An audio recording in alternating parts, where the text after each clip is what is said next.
Ok, on se retrouve pour cette dernière partie euh, concernant l'optimisation on-site de votre page de vente. Alors, on s'est concentré sur la page de vente de notre premier tunnel. Évidemment, ce travail-là, il faudra le faire aussi pour le tunnel offre promotionnelle. Ok, ce tunnel-là, juste au niveau de la page de vente, pareil que pour le lancement de produit. Maintenant, on revient sur le lancement de produit. Je vais vous montrer comment optimiser le contenu. Déjà, au niveau des balises title H1, H2, on a vérifié avec Screaming Frog. On a checké et c'est bon, ça a été pris en compte. Maintenant, ce que vous pouvez faire aussi, c'est regarder si ça a été respecté. Dans la balise métadescription, on l'a... Alors là, j'ai pas mis les avantages commerciaux, puisqu'on n'est pas sur... c'est quelque chose qu'on peut mettre quand on fait du e-commerce. En deuxième ligne, on peut énumérer les avantages commerciaux, type livraison gratuite, livraison 48 heures, plus de 400 avis, etc. C'est quelque chose que vous pouvez mettre. Mais on a vu ensemble comment remplir cette balise métadescription. Alors je vous remontre rapidement comment on fait. Ici, vous faites modifier la page.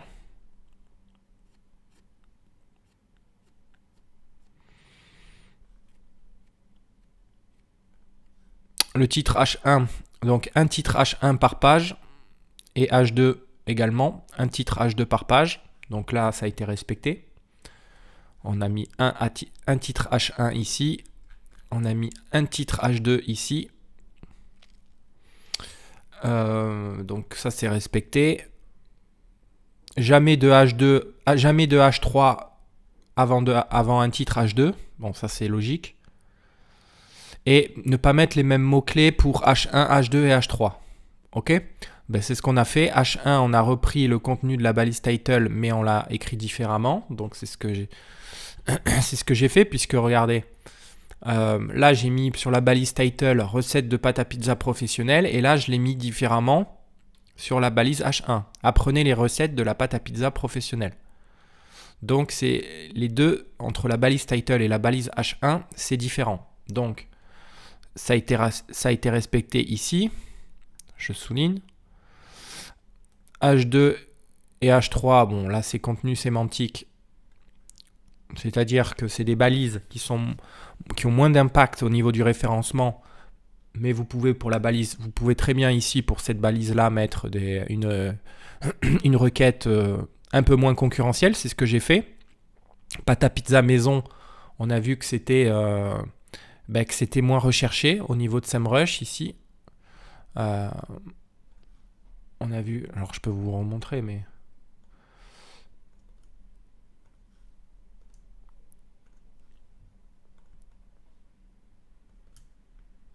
hop. Décidément, j'ai du mal à prendre le mot de passe. Voilà. Donc ouais, ici, la balise H2, j'ai mis cette requête ici qui est moins pâte à pizza maison, c'est moins recherché. Donc on a respecté aussi ce critère-là, c'est-à-dire contenu sémantique. Contenu sémantique ici, c'est des requêtes longues traînes. Ok ?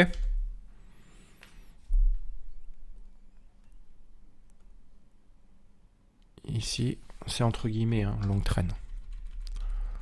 Voilà. Donc on a respecté ça. Donc un titre H1 par page et ça aussi, ça a été respecté. Je vais vous montrer comment retravailler une image. Ok. À la limite, alors je vous montre ça maintenant. Une image comme ça. On peut modifier le design. Alors, vous pouvez rajouter votre propre image ici. En cliquant ici. Alors, on va prendre une image de pizza. Mais je crois que j'en avais déjà pris une ici. Non, bon, je vais en mettre une sur le bureau.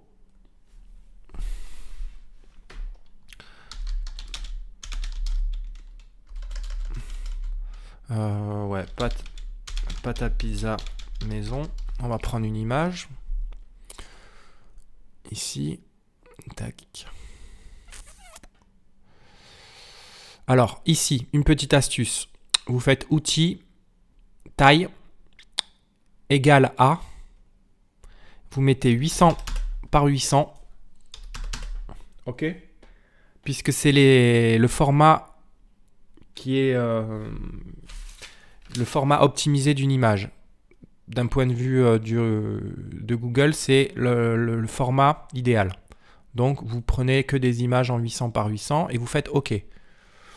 Et donc là, ce qui apparaît, c'est que des images en 800 par 800. Donc, c'est idéal pour nous.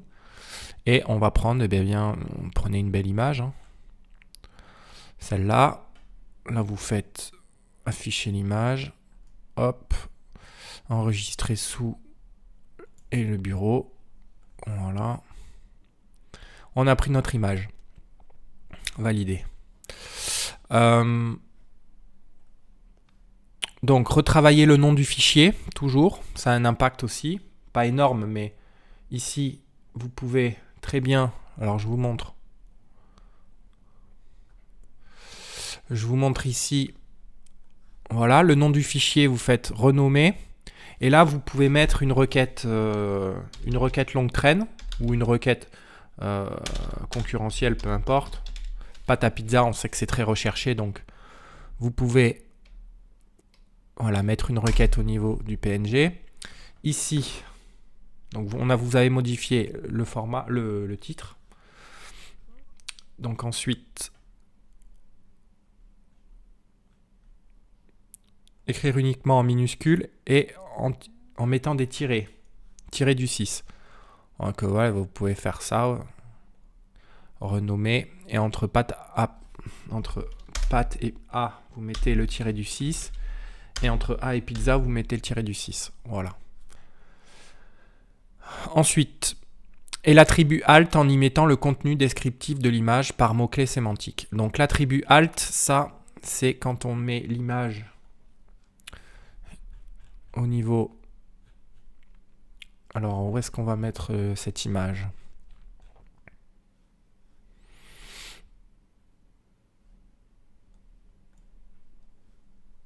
Donc le fichier, je vais le mettre sur le bureau.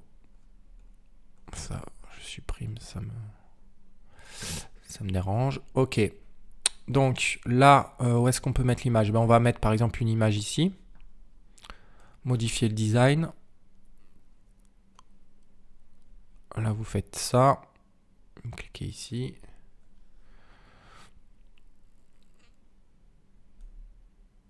Envoyer pâte à pizza.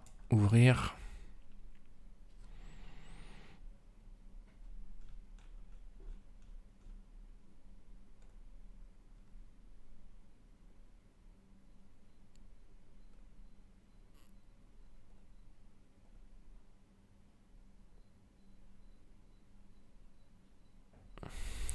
Ah mais c'est pas le bon, c'est pas la bonne. Voilà, c'est celle-là qu'il faut.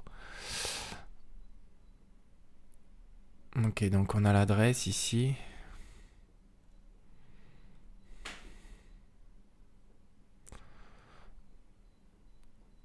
Envoyer. Non. Eh bien dis donc, j'ai du mal. Ici, pâte à pizza, choisir. Ok. Donc là, vous pouvez aussi choisir des images au niveau de la galerie.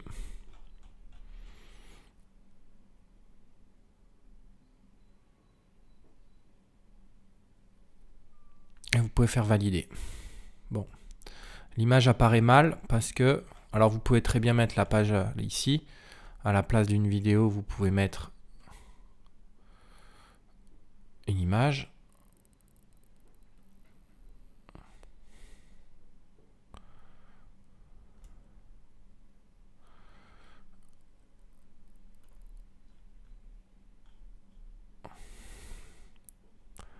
Ici, vous modifiez l'image.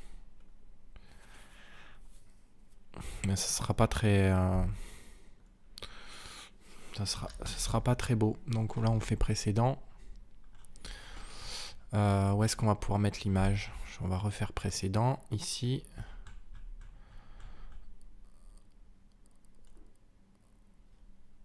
Hop, l'image, on va la supprimer. Où est-ce qu'on peut la mettre?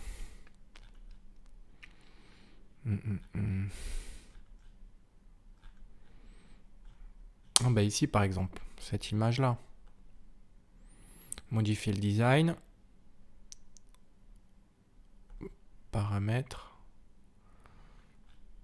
Ok. Là, on modifie.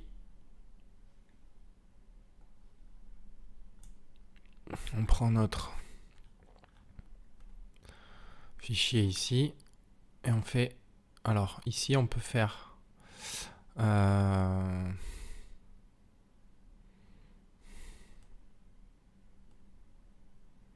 nom du fichier.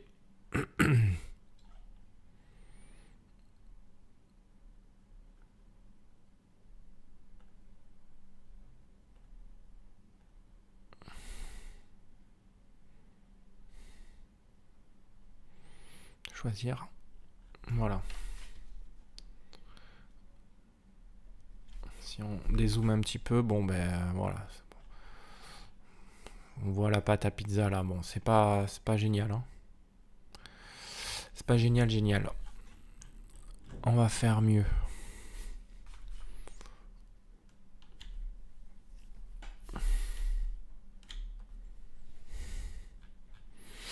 Où est-ce qu'on pourrait la mettre, l'image?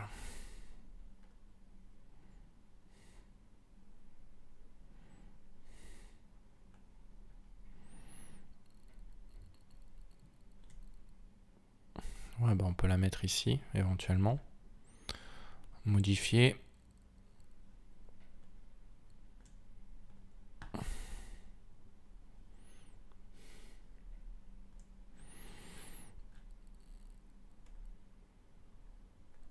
Choisir. Voilà. Et là, on est en 800 par 800 par défaut. Puisque c'est l'image... Donc voilà. Et c'est ça, c'est le descriptif de l'image qu'il faut remplir. Donc là, vous mettez un mot-clé. Hein, mais vous mettez un mot-clé contenu sémantique. Hein, pas besoin de mettre un... ici, vous prenez pizza. Alors, attendez.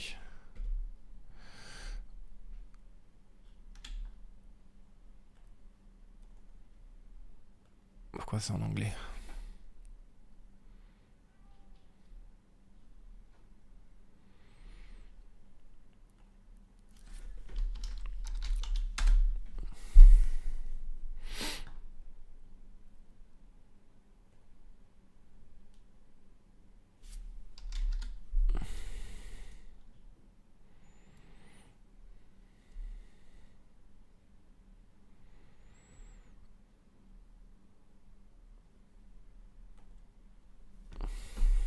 On revient dessus.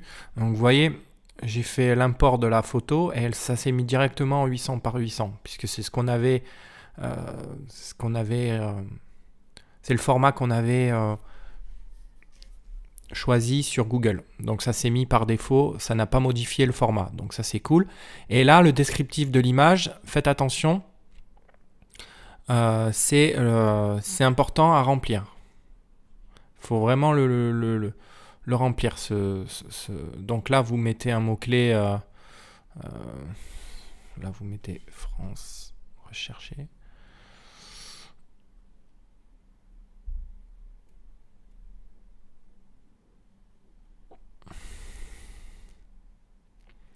Ici, à pâte, vu que c'est une image de pâte à pizza, vous cliquez sur pâte. Enfin, moi, je clique sur pâte. Et là, je peux mettre un mot-clé longue traîne qu'on mettrait dans le contenu sémantique. Donc, ça serait... ce mot-clé-là, je ne l'ai jamais pris. Enfin, cette requête-là, je ne l'ai jamais prise, donc je vais la mettre ici. Voilà. CTRL V et vous faites valider. Voilà. Donc, on a notre image ici. Si on clique dessus, on fait modifier. On voit bien que c'est en 800 par 800. Donc, c'est le format optimisé. ici, donc ça c'est respecté. Ok. Attention, alors, voilà, donc ça c'est respecté. Attention, contenu balise title et H1 différents, c'est ce qu'on a, on a respecté, et ces balises en gras si possible.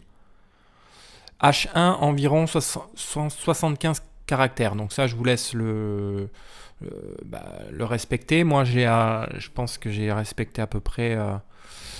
Bon, ça c'est pas, c'est éventuellement vous le respectez, c'est pas obligatoire, mais tournez autour de entre 60 et 100 caractères. Ok.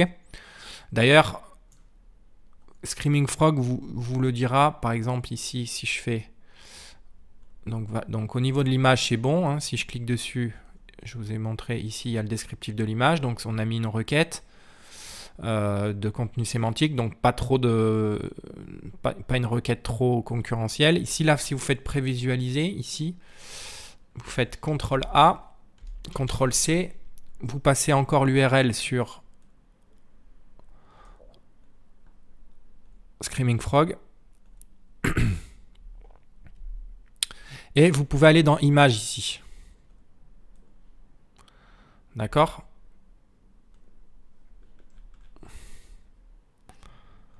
Alors, les images. Balise title, ok, c'est bon. H1, c'est bon. Méta description, voilà. Alors, la H1, il nous dit 75 caractères environ. De toute manière, ici, vous avez, si vous faites balise H1, vous voyez le nombre de caractères ici. Il y en a 63. Ok, donc ça va. Mais là, si vous faites overview, ici, à côté de site structure, vous faites overview. Et ici, vous avez, entre guillemets, tout ce que vous avez optimisé. Enfin, tous les critères d'une page. Et en l'occurrence, pour la balise H1, on est sur une balise. Donc, on a respecté. Ici, over 70 caractères, 0%. Donc, il ne faut pas faire plus de 70 caractères. Donc, là, on a respecté ça. Ne faites éviter plus de 70 caractères.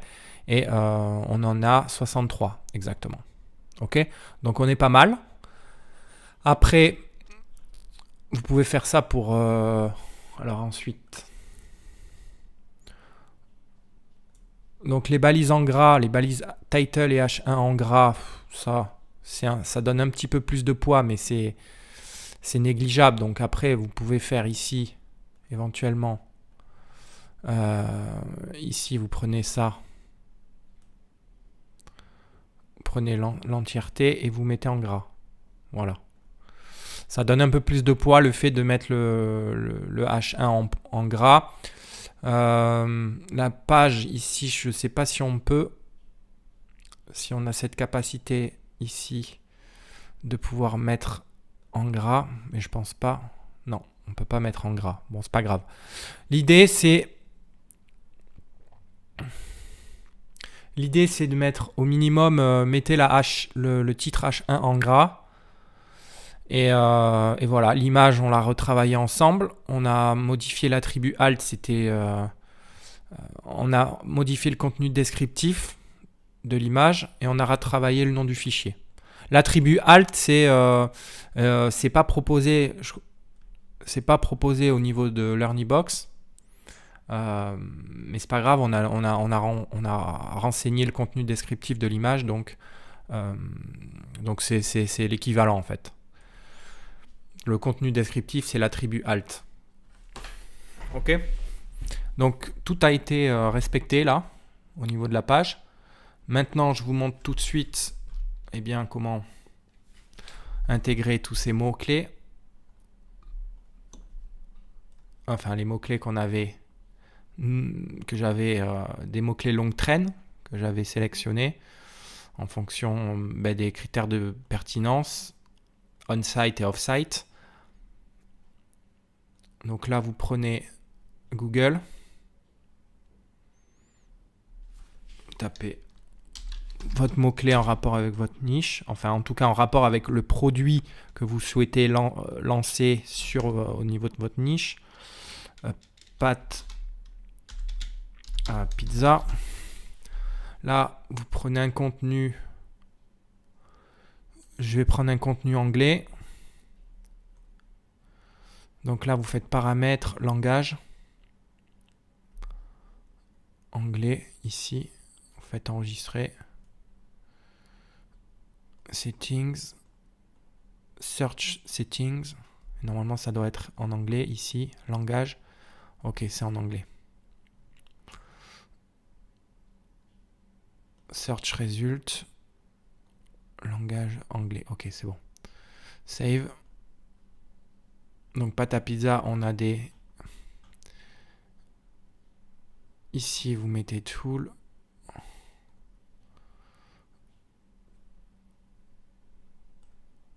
Langage.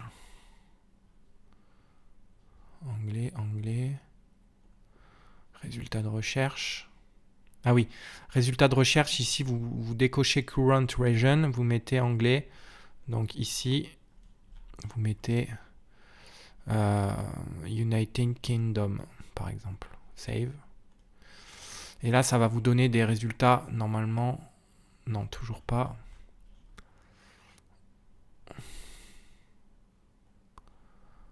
Bon, pourquoi? Ah oui, voilà. Country, the UK. Et là, vous faites OK. Donc ici, dans Tools, ici, vous faites votre pays dans lequel vous souhaitez vous lancer. OK, mais au préalable, vous modifiez dans Language, ici, vous mettez Language et Search Setting, vous vérifiez que c'est bien dans votre langue. Donc voilà, il y a des articles en anglais. Donc ici,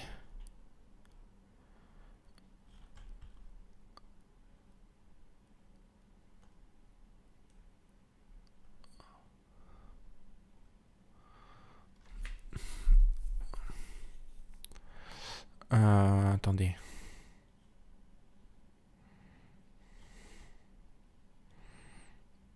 Pourquoi c'est pas pris en anglais? C'est ça que je comprends pas. Là, c'est bon, c'est en anglais. Là,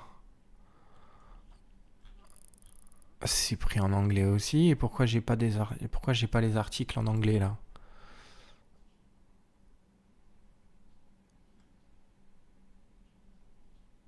More. Non, settings.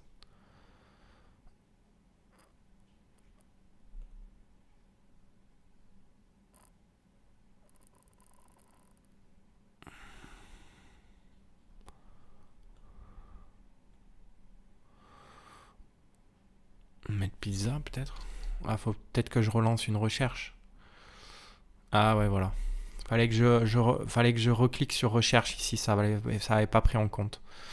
Ok, donc là vous prenez un article, je vais prendre un article en anglais. N'oubliez pas ici, vous faites la petite flèche, vous prenez en cache, la version en cache, et text only version. Ok, là vous voyez si le contenu est pertinent, là non, vous voyez que il n'y a pas de contenu. Il n'y a pas de contenu texte, il faut prendre un minimum 2 à 3000 caractères. 2 à 3000 mots, pardon.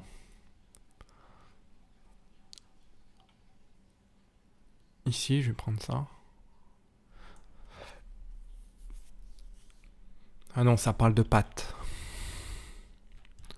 Donc il suffit, je vais aller en deuxième page. Pizza garlic bread est parti.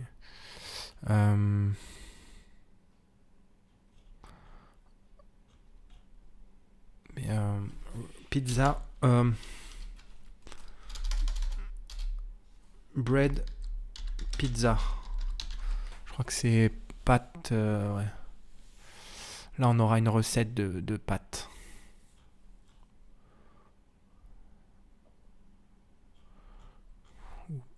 Une pâte, vous mettez pâte à pizza.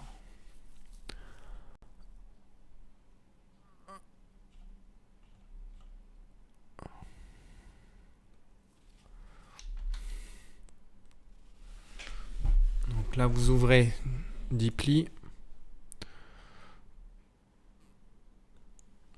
Deeply, votre meilleur ami. Là, d'abord, vous mettez pain. Non, pâte à pizza.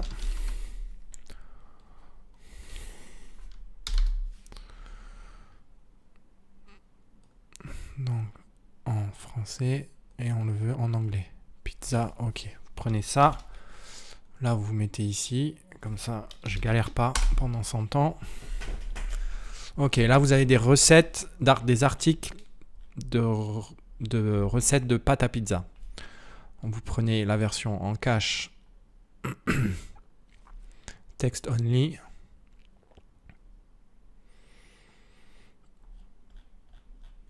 Vous descendez. Vous voyez s'il y a du contenu. Ouais. Là, il y a du contenu. Ouais, ben, vous pouvez prendre ça, par exemple. Pas de flour, sugar. Bon, c'est la même chose ici. C'est un...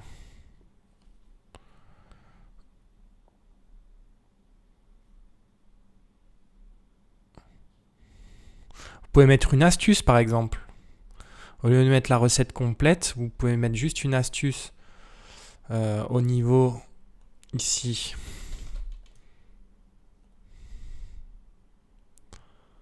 Traduire en français. Voilà.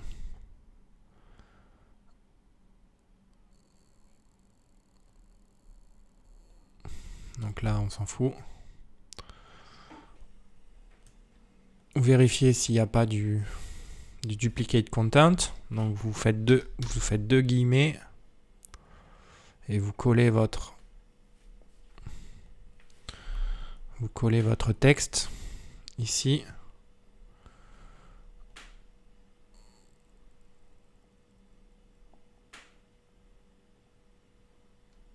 Ah. Non, il n'y a pas de résultat, donc c'est bon. On va mettre en français.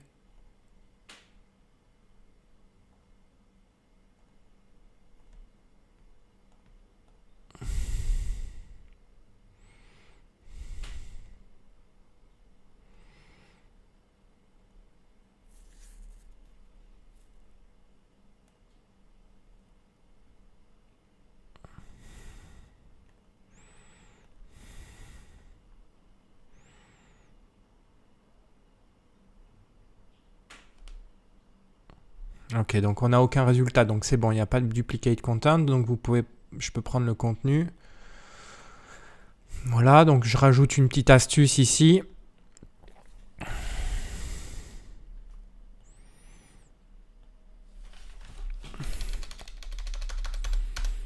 Je peux mettre par exemple petite astuce. Petite astuce de chef. De points, et là vous faites un coller.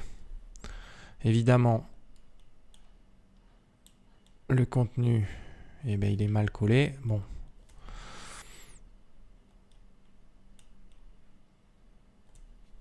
Ici, là, vous mettez à... Non, pas à 36. À 26. Non. 22. Ouais, 22, c'est bien. Et vous faites valider. Non. Il faut juste modifier un petit peu.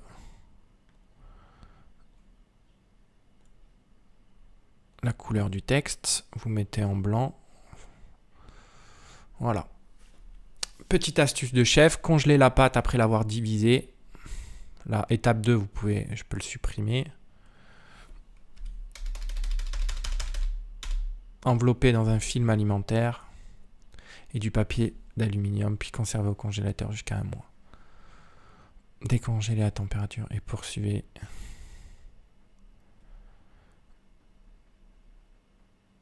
Ici, 1 mois, ça fait un peu long. Ouais, c'est jusqu'à 1 mois, donc c'est bon. Vous voyez ? Et puis voilà, vous faites ça pour... vous reprenez du contenu avec du contenu d'une autre langue que la vôtre. ou d'une autre langue dans laquelle vous souhaitez vous lancer. Et vous passez le tout sur DeepL, deepl.com. Ok. Vous vérifiez qu'il n'y a pas de duplicate content. Et s'il y a pas si c'est bon, eh bien vous intégrez le contenu sur votre page de vente, comme je viens de le faire là. Mais vous le faites pour chaque. Ici, vous modifiez aussi. Ici, vous modifiez à votre comme vous le souhaitez. Et l'idée, c'est d'intégrer ces mots-clés-là dans le texte. Donc, par exemple, comment faire une pâte à pizza? Voilà, celle-là. Je vais prendre cette requête ici et je vais l'intégrer ici, par exemple.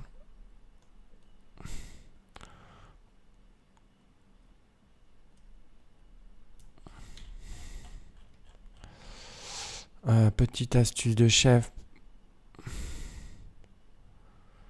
Ou alors ici, je prends pâte à pizza levure.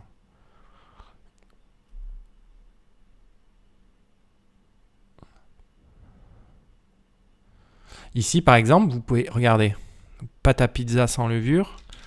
Je copie et ici, au lieu de mettre congeler la pâte, ici, au lieu de mettre congeler la pâte, je mets la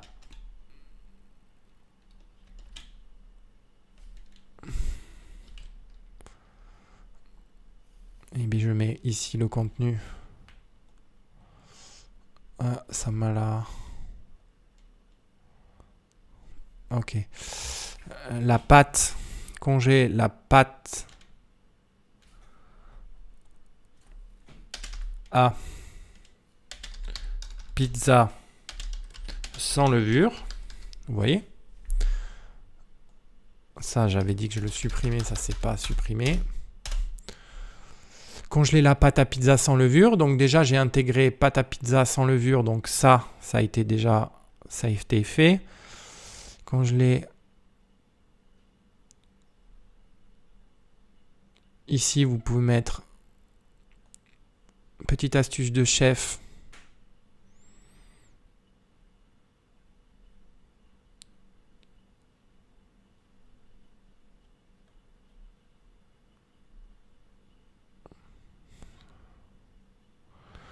Et après, la recette.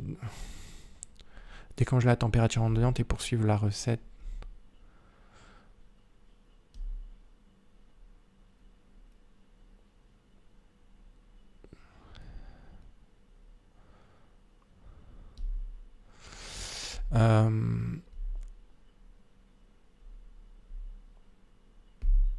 Ici, comment faire une pâte à pizza? Ouais, c'est facile à intégrer ça. Vous faites ici valider. Ici, vous intégrez du texte. Donc là, on est sur du texte.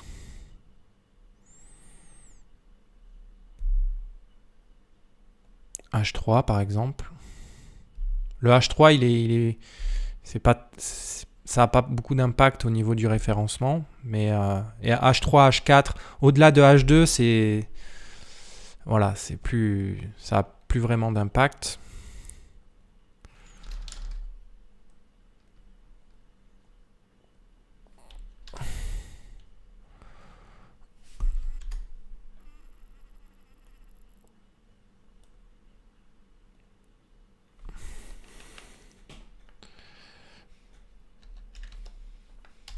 Comment faire une pâte à pizza? Regardez.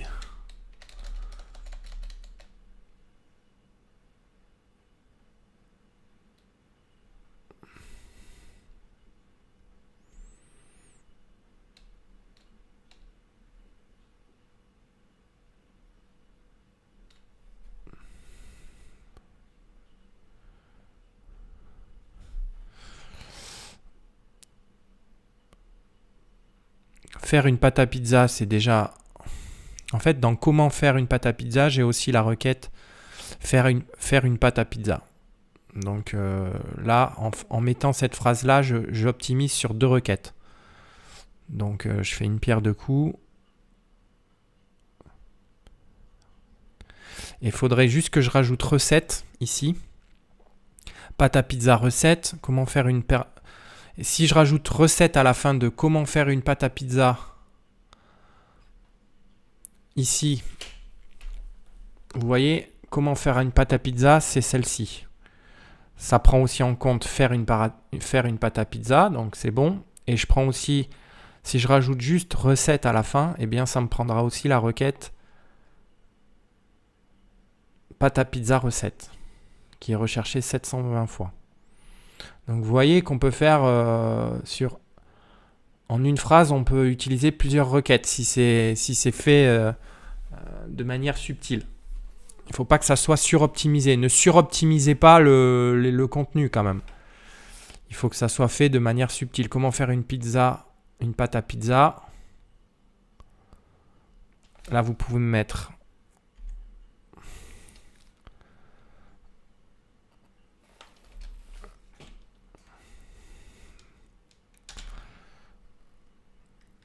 un point d'interrogation et vous pouvez mettre recette.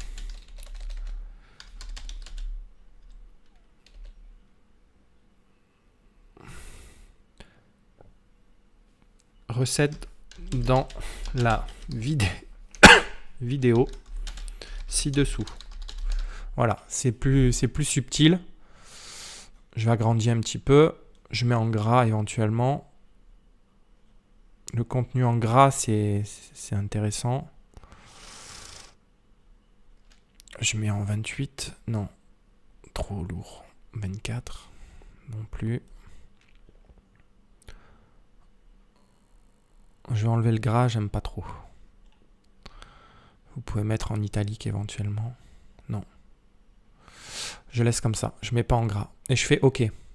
Donc là, j'ai optimisé sur 3 requêtes, mais j'ai pas fait une phrase en incluant tous les mots-clés. J'ai fait une phrase interrogative ici, comment faire une pâte à pizza, et après, deuxième partie, recette dans la vidéo ci-dessous. Et comme ça me prend le terme aussi recette.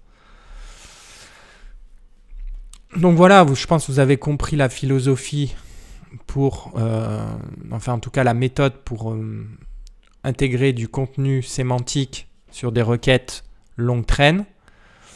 Ne suroptimisez pas votre contenu avec des requêtes dans tous les sens. C'est pas très bon. Surtout que c'est pas forcément les pages qui sont les mieux optimisées d'un point de vue des requêtes qui se positionnent en première position au niveau de Google. Hein. Il faut que ça soit votre contenu, il faut qu'il paraisse le plus naturel possible. Ne mettez pas des mots-clés voilà, partout. Là, moi je vous ai montré un exemple. Je vous ai montré comment optimiser la balise title, la balise H1. Je vous montre comment optimiser du contenu texte, c'est-à-dire là, ce qui va apparaître ici, tout le long de la page de vente. Ici, surtout, voilà. La balise H2, je vous ai montré aussi. Maintenant, là, si je devais rajouter du contenu, je prends du contenu d'une autre langue, je le passe sous Deeply, je vérifie, donc je traduis, je vérifie qu'il n'y ait pas du duplicate content, et après, si vous voulez, je rajoute du contenu en masse au niveau de la page de vente. Bien sûr, du contenu pertinent, mais je n'optimise pas les requêtes dans tous les sens. OK ? Donc l'idée, voilà, c'est, je vous ai montré aussi comment optimiser une image. Donc on a respecté logiquement tous les critères ici que je vous mets en dessous de cette vidéo. Maintenant, voilà, à vous de jouer. Merci de votre attention et on se retrouve pour la suite de cette formation.